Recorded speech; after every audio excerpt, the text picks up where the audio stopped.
उनकी महिमा गाते हैं। जो अंतर्यामी है, दीनन के स्वामी है, जो छोड़े को अपनाते हैं, हम उनकी कथा सुनाते हैं। पुष्प बिछा दो, धूप दीप जला दो, पुष्प बिछा दो, धूप दीप जला दो, सावन में भक्तों राह चमका दो।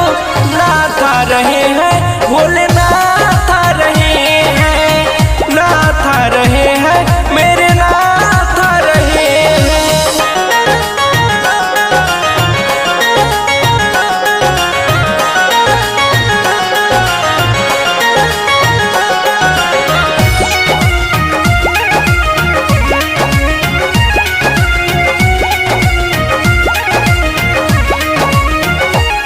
भक्तों को न दिक्कत हो जब कांवरिया निकले, सब लोग जलवा चढ़ाएंगे, सब शिव का आशीष पाएंगे।